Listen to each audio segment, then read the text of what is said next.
me.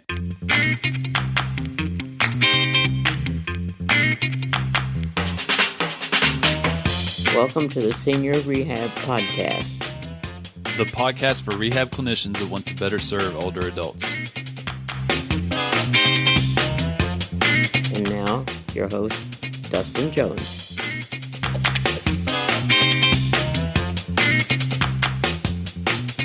Okay, y'all ready? You want to get this going? Yes. I think so. I quit. Oh. We are I'm having done. fun. Oh, Cindy, I forgot to tell you, I quit. Goodbye. That's right. That's what we do before webinars, Dustin. Sherry will say, "Are you ready?" And we're like, "No." I quit Or your send send a little send in the Z's, that we're sleeping or that we don't want to do this or we quit. That's funny. All right, so that's for recording. So we're recording this and we're going to take the audio, probably make a little podcast out of it. But welcome all 42 participants. Oh, This is good. awesome. Yeah. So we're going to wrap up the series. We're going to talk about what you all want to talk about. So the questions that you want answered, go ahead and submit that. If you hit that Q&A button, type something in. We'll go through as many questions as we possibly can. But yeah, Dee and Cindy are all yours for the next hour or so. So we're going to start off just kind of giving quick introductions to get an idea of who we are, and then we'll just kind of go into the topic at hand. So I'm Dustin Jones. I'm a home health physical therapist in Lexington, Kentucky, y'all. Right there. And I do a podcast called the Senior Rehab Podcast. So some of you all listen to it, but probably a lot of you don't because you're OTs or CODAs because you listen to the awesome Mandy Chamberlain. Mandy, who are you? Oh, who am I? I'm Mandy Chamberlain. I'm an occupational therapist, and I run seniorsflourish.com and the Seniors Flourish podcast. Yeah, and I'm really excited about this. I think it's going to be amazing. I think it's also really awesome that we all get to hang out together and share Cindy and Dee's expertise. So welcome everyone that follows me and hangs out with Dustin. We're glad you're here. So everyone sees kind of the blank black box that says Sherry Teague. Come from the dark depths of the internet and tell us who you are. She's muted. I just want to wait for a second. Hi, I'm Sherry. I'm the Kraken.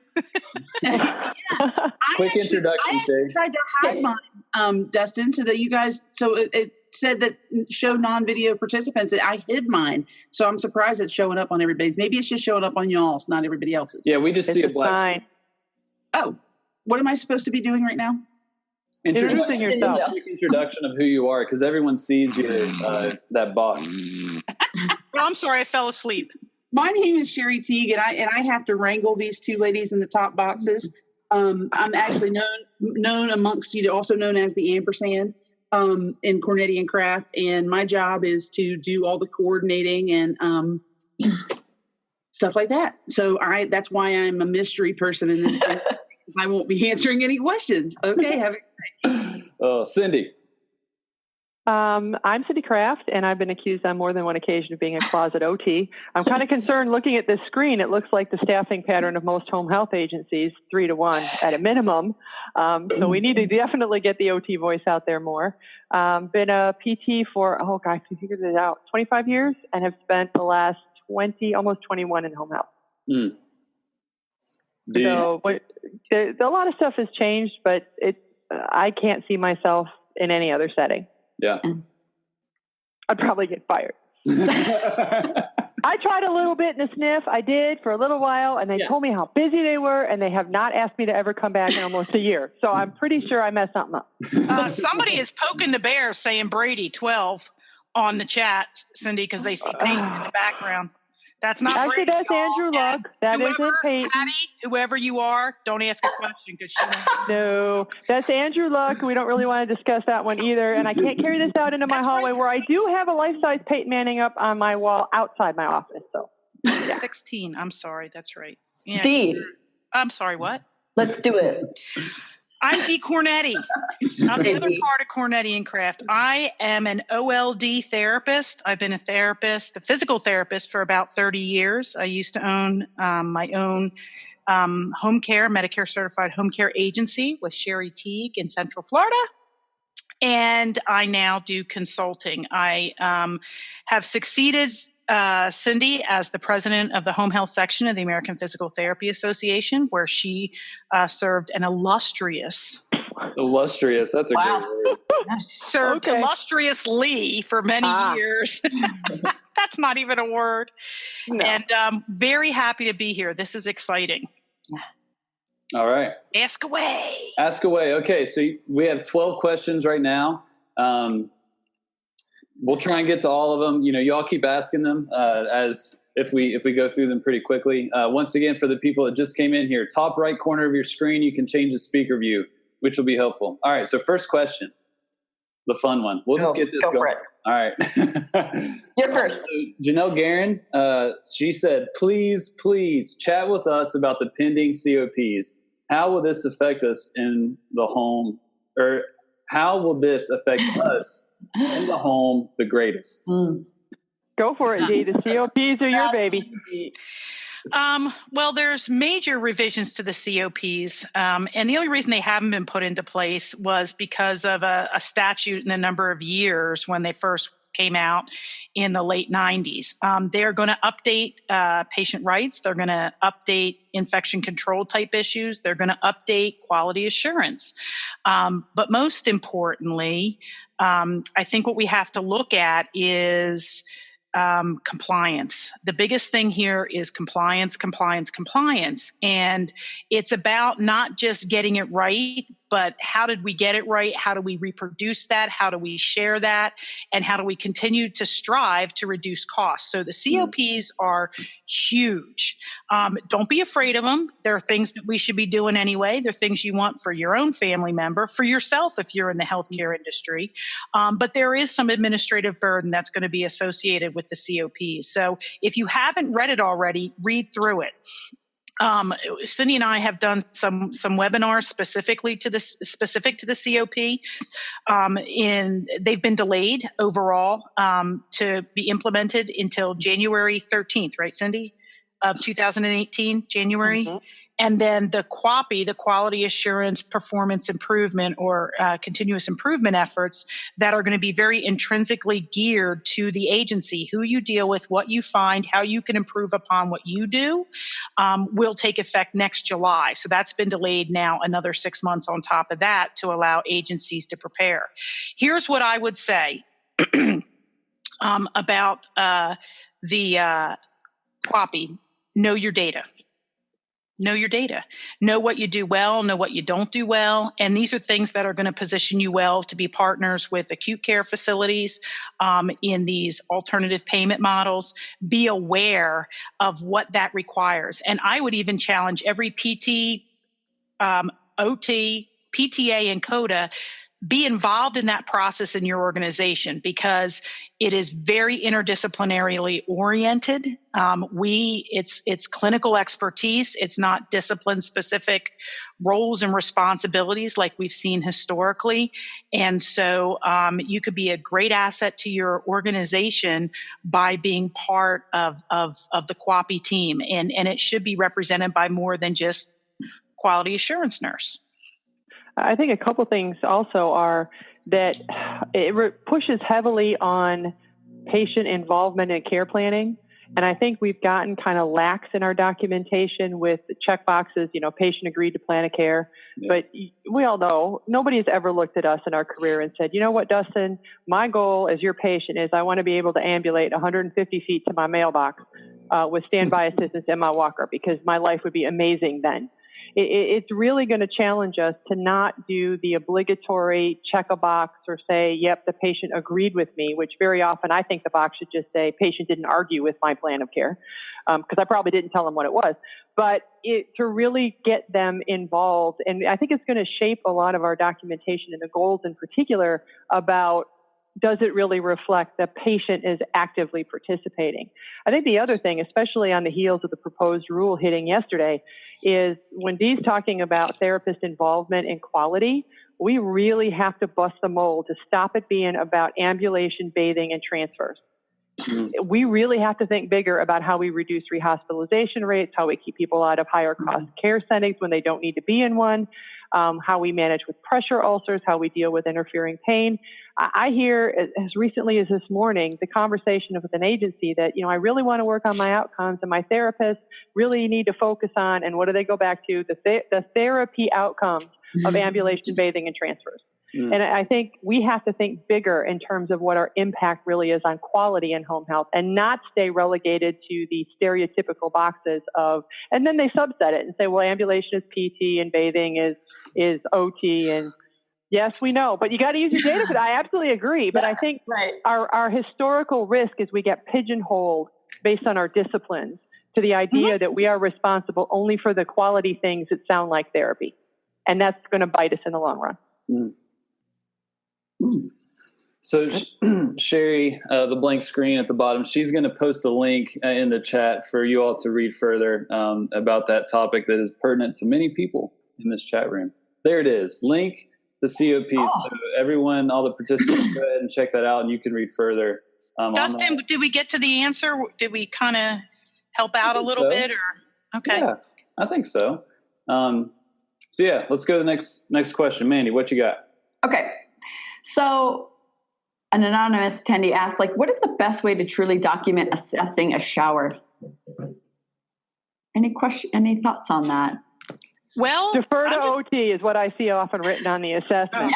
I'm like, really? That's your assessment ability. That you deferred that, and you deferred the upper extremities, which apparently have no role in doing anything involving PT, is to just do the arbitrary chop job. Well, what if it's an OT? Sometimes I think when we're not able to always complete a bathing, we're supposed to always assess bathing initially, but we don't always are able to perform it. And so I think maybe the question is more from an OT standpoint, the best way to address and assess a shower and bathing. How in depth does it need to be? Well, first of all, I don't think that you should be able to do a range of motion assessment and a gross grip strength, and then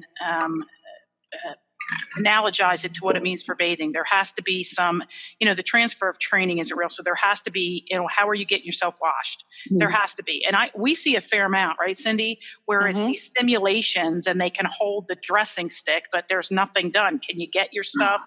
So actually doing it, we all need to be a little bit from the show me state. Show me how you do that. And I think if we always talk to patients about, I'm here to keep you home. I always say, give me your do your best Jerry Maguire. Help me help you.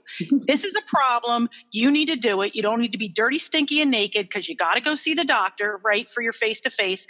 So what we're going to do is we're going to do something. And a lot of them, there's this modesty thing. I get it. But we actually have to physically do these tasks with patients. Because I've had patients say, oh, yeah, I get in and out of my shower. And then the PT walks through the bathroom doorway, which first of all, my head didn't blow off because I can walk in a bathroom with a patient. And then I pull the curtain back and they've got this big deer in the headlights look, and there's a chest of drawers in the shower. And they're like, oh, you caught me. And I'm like, so this idea that we're taking patients' words for it, no offense, they're going to tell you, and they've been geared in most of the inpatient settings to tell you what they need to do to get you moving through the process and out their front door.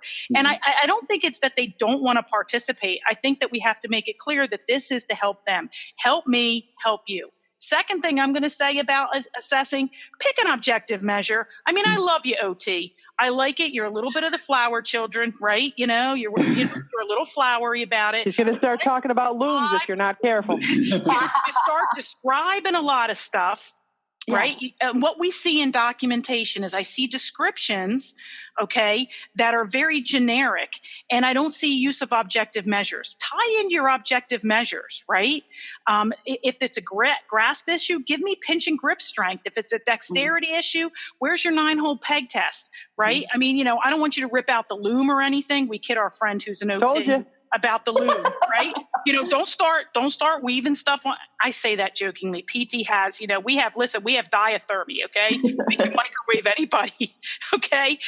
But I think you have to look at objective measures, and you actually have to do something. Some of the documentation, that we read is verbal cues for bathing. And I figure, right, Cindy, if you read verbal cues for bathing, what's your concept about what it takes for a person to bathe? Just tell them. You walk in the house and you say, hey, go take a bath. Boom. Goal met. So I think we have to talk about, how we're measuring it. And then we actually have to do the components, and we have to say, if they need verbal cues for what. Sometimes it's sequencing. You don't need somebody who's taking their toothbrush and trying to wash, you brush their hair with it. There's a lot of issues that come into play. So I've never had a patient tell me yes or no if I didn't want them to. Right. And so you're saying, what do you mean by that? It's Friday afternoon. Do you really want me to come? No, I'm just kidding. Do you know what I'm thinking, right? It's crazy. But you can say, listen, I got to get there. I got to have you do this. This is going to be in your best interest to keep you in your own home. Because we have to remember that that's what patients want. They want to stay in their own home. Mm-hmm. But Mandy, I also think part of what has always confused me from the OT perspective of analyzing bathing, whether it's in a facility setting or in the home, is it's never addressed in terms of, can you even get to the bathroom, get to the shower? And I think it raises turf issues. And I've witnessed this where, PTs are screaming and yelling, you can never talk about ambulation because that's mine. And I always say, really? Well, how'd they get the bathroom then? Float, crawl, roll? Yeah. I mean, are you just saying they magically appeared in the bathroom one day and then you jumped in there and did the shower quick and then you ran out and just said, good luck with that. I hope you like staying in here till the next time I come, or maybe a PT will drive by and dry you to the mailbox. But I think that this issue is more about PT not doing an in-depth enough appropriate gait assessment. And the concern being when all I talk about is distance, device, and level of assistance, and then you go out and you say the same thing, it's like, oh my gosh, you're doing PT. You're not supposed to be doing PT. I need to be doing a better job of what I'm there to do. But the complete omission of, can you even get to the shower to do it? I mean, I see assessments all the time with patients with, significant fall risk, or even the infamous, the bathroom is upstairs and they can't even get upstairs. And then I have OT telling me they assess bathing. How? The patient can't even get up the stairs to do it. So I know you're simulating maybe here in the living room, but that doesn't make any sense. If he can't even get to it, there's no way he's actually completing that task. Right. That's a good point. Good point. Dustin, you're on. Yeah. So next question. This is from Hattie Frey, who, Cindy, she's the one that accused you of being a Patriots fan, or Tom Brady fan. Oh, Hattie. Oh my! Down. I see Cindy Krafft bowing up. Yeah. No, I'm ready.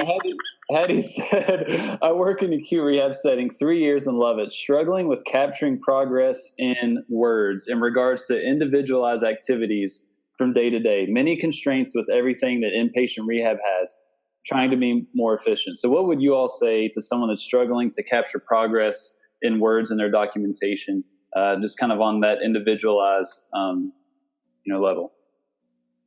Well, I'll tee it up and then punt it to my better half. I think part of it is we have to stop with this idea that we are mandated to show progress every single visit.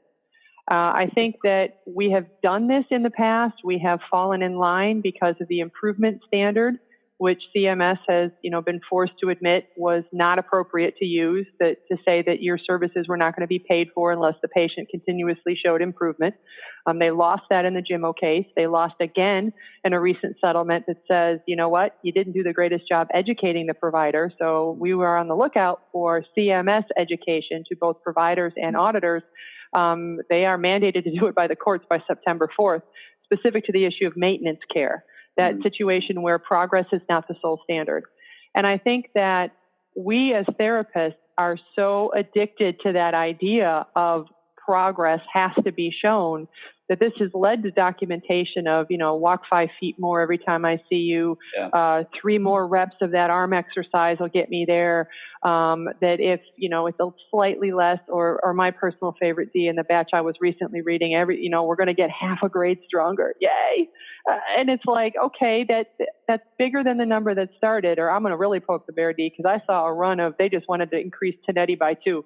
Didn't matter what the Kornetti started out at. As long as you increased it by 2, you had objective improvement occurring all over the place.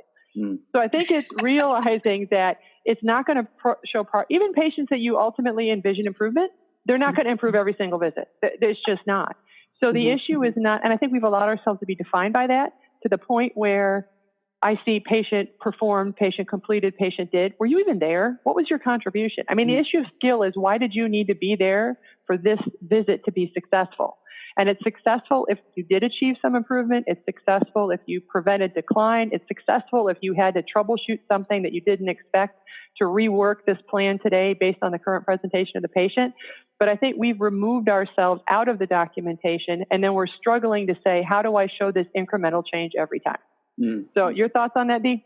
Yeah, Dee, sorry, I'm going to interrupt real quick. Okay. Speak to maintenance therapy, too, of the state of I was just going to say that. Please, you say that term and people cringe like you swore in church. I mean, people probably fell over in their chair when I said it. So we'll hop back to that, but I did have to tack on something to what Cindy said. When you're talking about progress or anything, I don't think we evaluate people detailed enough. In other words, we have to pick the right measure to objectively quantify impairments. And then not only do we want to see what that quantifiable impairment is, we want to kind of categorize it, age, gender norms, et cetera.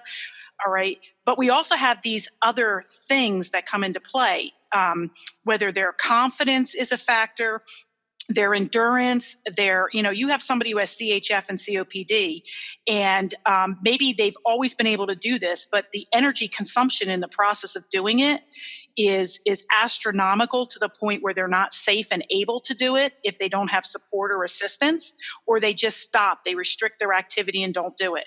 So at that point, what we're measuring is not, are they doing it or aren't, but we're measuring those finer things like their aerobic capacity, like are they self-monitoring? Do they pace themselves? So there's other ways that we need to start to look at how we quantify impairments, and we have to tie it to using the ICF model.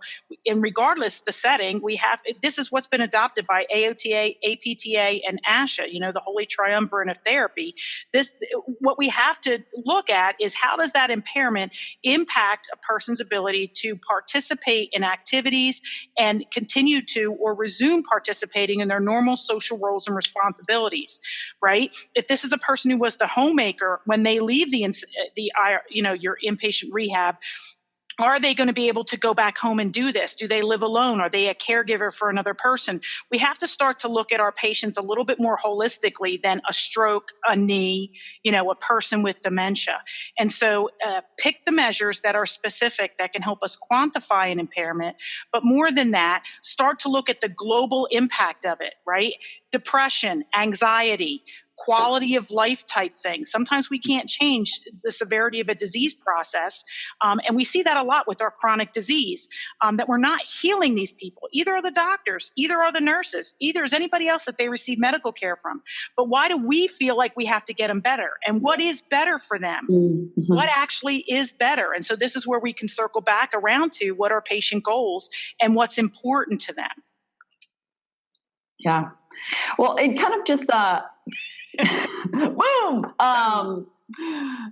kind of just building on talking about like maintenance and that kind of thing. How do you, one of the questions was about, how do we script goals best for maintenance therapy?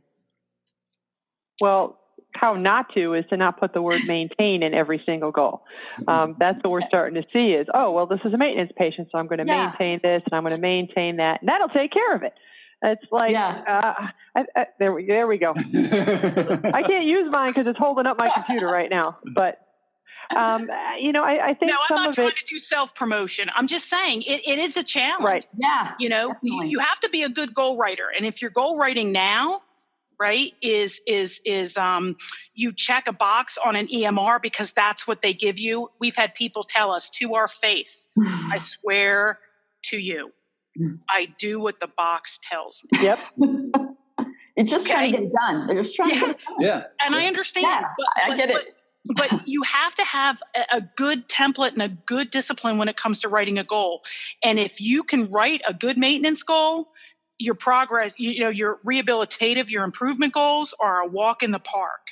But I think the fundamental problem, Dee, is that we feel like, much like the progress conversation earlier, that we're stuck with a certain template of goals, that I have to say something about strength, and then I have to say something about balance, and I have to say something about an ADL, and I have to say something about, and I think goals, and especially in the light of the new COPs, we got to look at this and say, how are we connecting these? I'm not increasing strength just for the heck of it. I'm not trying to stabilize your balance issues just because I feel like it. That connection in a goal statement that says, what am I measuring? What is that identified impairment? What is the functional relevance I'm really going after? Because when Dee and I do training on maintenance or on specifically around goals, I mean, some of the goals in those slides make people's eyes bug out because they're long. And we're very clear when we teach about documentation that our mantra is smarter, not more. This is not a volume issue because many times some of the longest notes with the most words don't say anything useful. So they'll say, well, wait a minute, you just said not to write, you don't need to write as much, but then your goals look way longer. It's like, yes, because you'd be better off with 1 or 2 well-crafted goals than 11, 12, or how many did you see in that one record that time, Dee, between all the disciplines? 101. Yeah, I don't think we need 101 goals.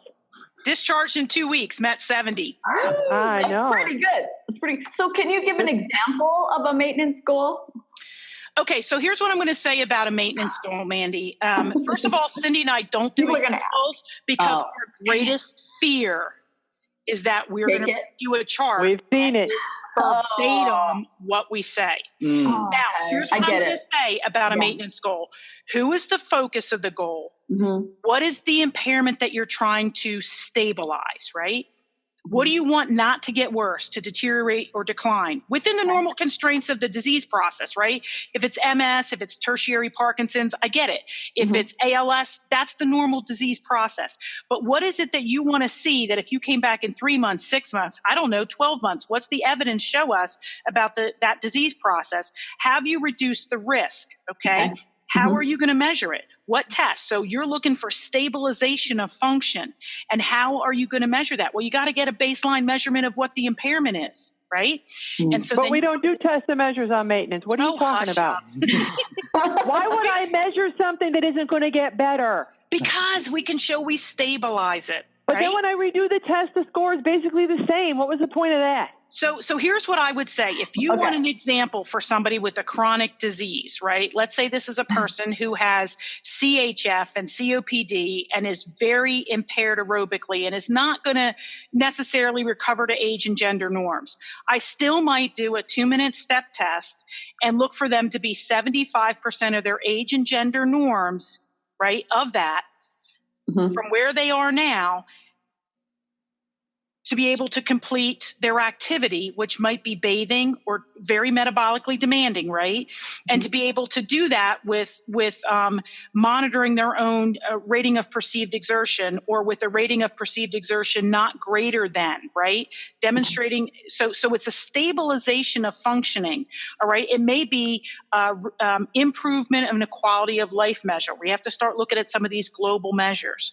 And so that would be it. And so how long do I think it's going to take to see stabilization? I don't know. It depends. Would I expect it in 2 weeks? Would I expect it in 4 weeks?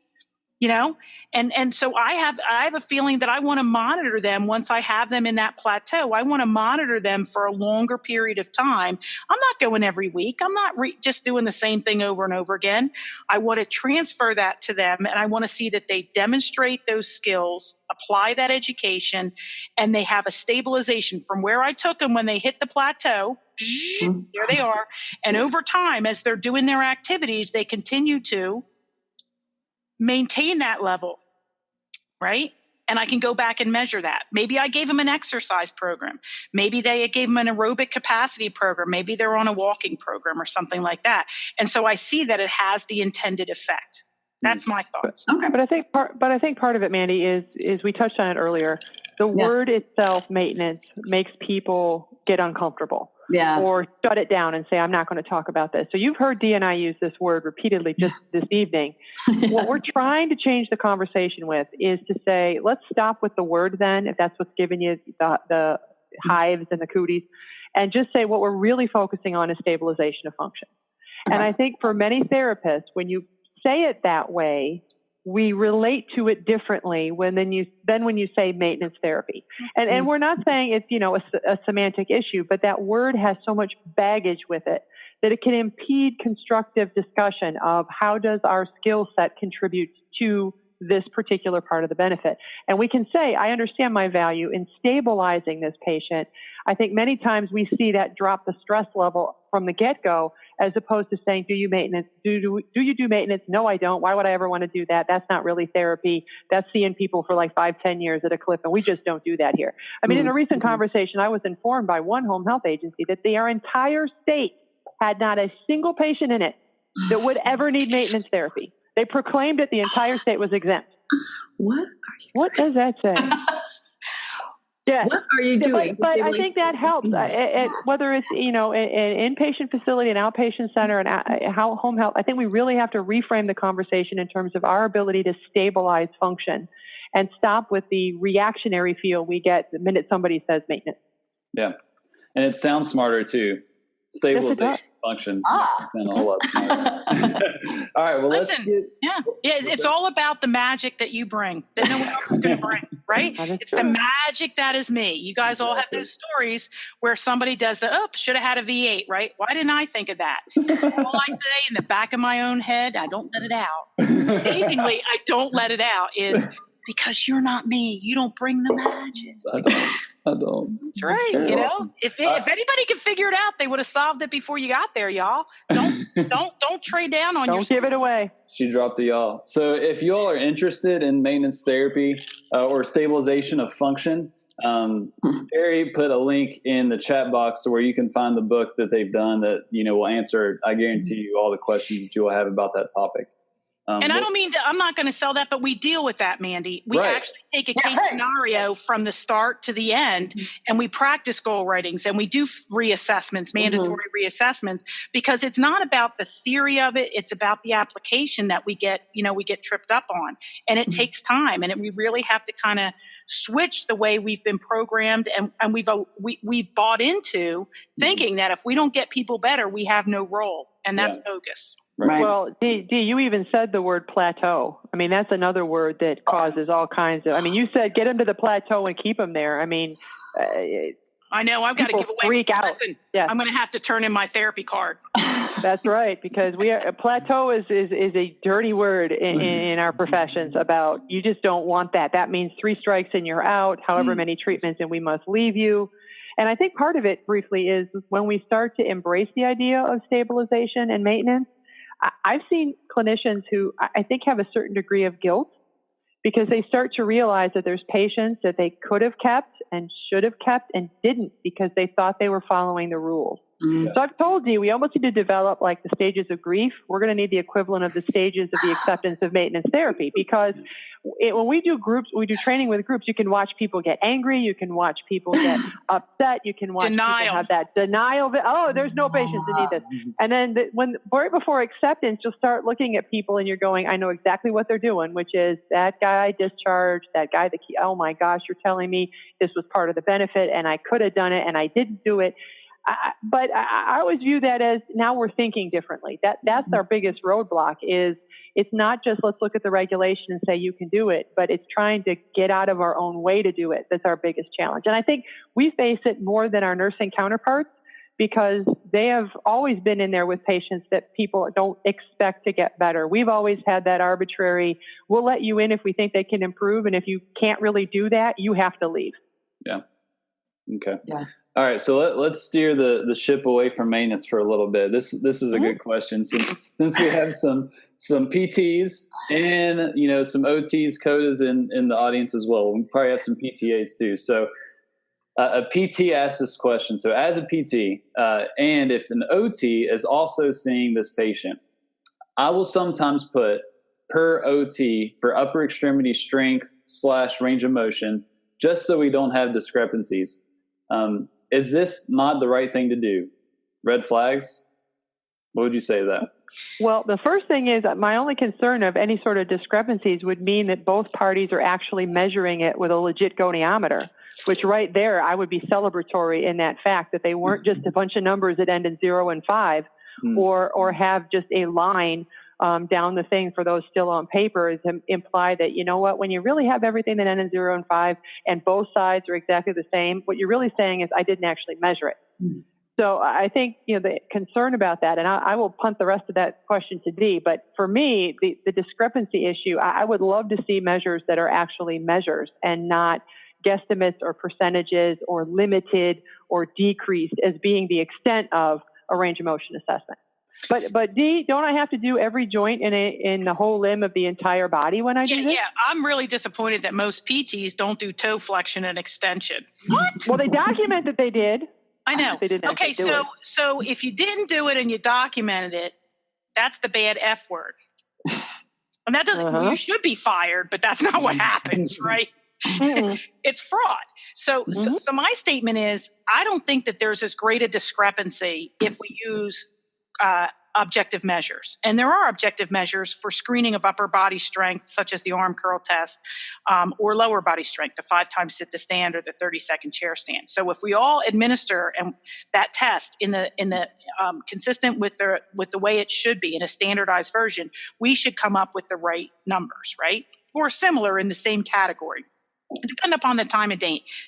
Do I think it's bad that we defer things? No. If I don't do it, you don't even have to put why, if OT's in there, I got to focus on the stuff I got to focus on. I don't even say, deferred, because I may have to look at strength. If they're using an assist device, a unilateral or bilateral device, I may need to know certain kinds of strength. So my statement is only write what you do. I don't think it's bad that you don't do everything, but try to pick objective, standardized, validated measures when they exist. This idea that, every PT rides the Kornetti tug train is amazing to me. As if you do the Kornetti and tug, you should be able to cook a meal, take a shower, get to the doctors, and climb stairs. And guys, that's not the way it works. We have to have multiple tools in our toolkit. And so start with some of the objective measures. And you're saying, well, these standardized measures, they don't cover every muscle. Well, then go ahead and do a manual muscle test on those specific prime movers, right? But do it the way you would make Florence Kendall proud. Right? Do her a solid and put him in the manual muscle test position and don't modify it. Be true to the test and demonstrate your scientific skill. So Mandy, ultimately, or Dustin, I don't think that's a problem. I don't think it's a problem if we defer things. I don't think it's a problem if you don't do it. The problem is if we do nothing or we have nothing that you can hang your hat on that is specific and detailed, then how do you set a goal, whether it's progress, rehabilitation or maintenance? How do you set a goal if you have a lot of within functional and household ambulator stuff and severely poor endurance? How do you measure that stuff? We got to, I think, get back to a little bit more specificity in our testing. But my concern with the defer is that when I see it, when I audit and review people's documentation, it's not a patient-specific. They're not using any sort of equipment from a PT perspective. They're not using a walker or a cane. So I'm not going to really get into the weeds of the upper extremities. I'm leaving that over. That's one thing. But what I tend to see on audits is systematically every time the PT knows OT's in, they just punt the arms. Yeah. Then I think we're getting into a problem. Because if they are using a two-handed device, then I do need to know, is upper extremity issues going to complicate this piece? It's not like the legs just walk around in isolation. If they're going to have to use their arms are part of the transfer. Their arms are part of other things. So when I see it systematically as though anytime I know an OT's in here, I just punt it, that's where I think we've crossed the line.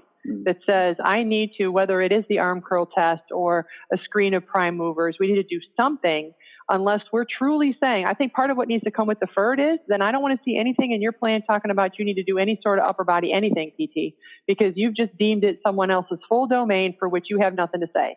So, but I do think some of the concern about inconsistency, you touched on it briefly, Dee. Is it bad if one of us went in the morning and one of us went in the afternoon and got different numbers? I mean, what that says is certain times a day our patients do better than others, which means they're not independent just because he can do it between certain times of the day.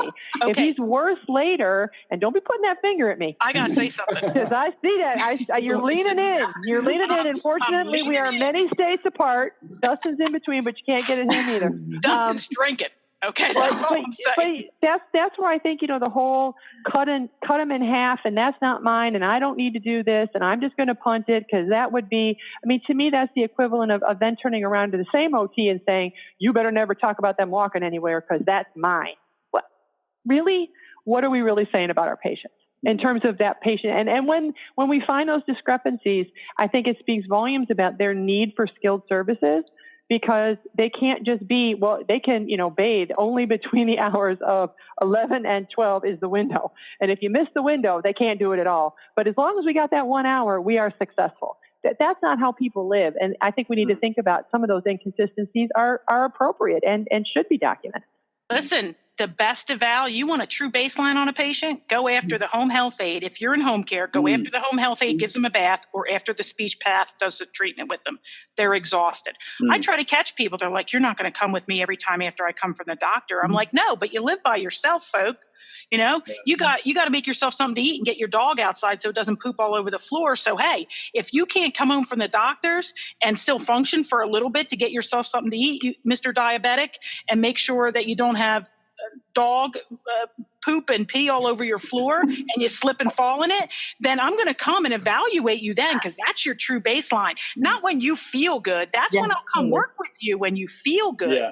And so we have to think about that, not just in home care, but think about, after they come back from the doctors, if they're in a skilled nursing setting or if they're in an inpatient rehab. And that's probably not as big a difference, but think about it from the perspective. If you think your patients are ready to go home after 3 hours of therapy, follow OT doing a bath, follow speech, given a treatment, and then PT go in there and walk them around and just see how well they do on their Kornetti and their tug, because it's in a different situation. Absolutely. We want to get the truest picture of that patient, not the optimal, the truest picture of them. But quick sidebar, Dee, I want to remind folks that do home health, we can do PT-OT speech on the same day. It's staggering to me how that myth has gone on forever that says you cannot provide more than one therapy per day in home health. I understand when agencies want to spread out visits to have, an encounter with the patient as many different days as possible. But this idea that I am forbidden by some regulation to go on the same day as another therapy discipline is categorically untrue. And that came up at combined section meeting, Dustin. We didn't think that was an issue in one thing, and it just exploded in the whole, I've been told I can't go the same day. And Mandy, in other settings, it is done back to back. It is done on the same day. So why would home health suddenly have this rule that we're going to burst into flame if they get more than one therapy a day? Yeah. So just reminders for the home health people. I'm sure, everybody's heard in their home health career somewhere along the lines, if you can't go with the same time. I used to do the same thing and be like, I forgot OT was coming. Come on, tell them you're dirty ugly. Don't walk them outside on the grass. They're not home. Oh, yeah. When I started home care, that was my orientation in home health. They said, do not ever document the patient walked on grass, because that meant they went on site. Oh. And I said, okay, so we're going to walk on uneven surfaces. I'm not going to identify it as grass. Right, but I think that happens, and I used to do that and say, I forgot your OT was coming at this time. It's okay. I know you just finished with them, but let's keep going, because that's not how life works in just individual.